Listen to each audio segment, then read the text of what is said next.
smeta sada kad se zna ko je, šta je? Jel ste imali neki razgovor na tu temu? Prosto... Nismo uopšte razgovarali o tome. Mislim da je uopšte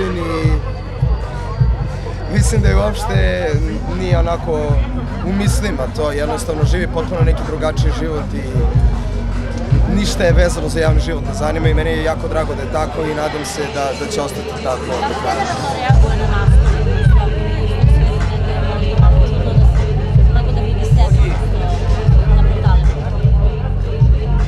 Prvo je bilo kao šta pišu ovi, ali ovdje sam objasnio da je sedma sila jednostavno suda i da ne može se njoj pobegne i shvatila i to. Mihajlo, mene zanima ta ogrlica. Video sam na tom storiju da je stigla iz Londona.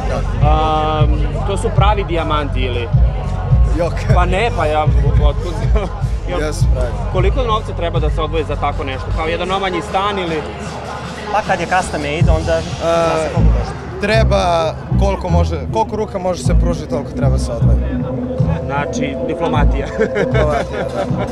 Dobro, naprosto čudno mi nisam do sada viđao tako nešto. Navikao sam od tebe neke detalje, ali to je baš posebno. Pa, svako ko me zna da sam veliki fan satova i nakita još od početka moje karijere, još uvijek dok sam se zvao Royal, a ne Voyage. Tako da svako ko me prati i voli zna koliko strast gajim i prema satovima i prema nakitu i tako da to je čak i jedna od želja mi je da u jednom momentu dalje u životu imam svoju juvelirnicu. Stvarno? A šta je bila inspiracija za ogrlicu? Neki Chrome Hearts ili tako nešto? Vidim neki... Da, velik sam fan Chrome Heartsa i išao sam na neki minimalizam, više arti da bude, ne bi voleo da je celo u dijamantima, mislim da bi to onda previše šljaštalo. Ovako ima neku suštinu i sentimentalnu vrednost sa brojem krstava koji ima na njoj, tako da dosta mi sentimentalno znači. Ima priču. Deo nakita koji nosim. Hvala ti. Hvala ti. To je to, hvala.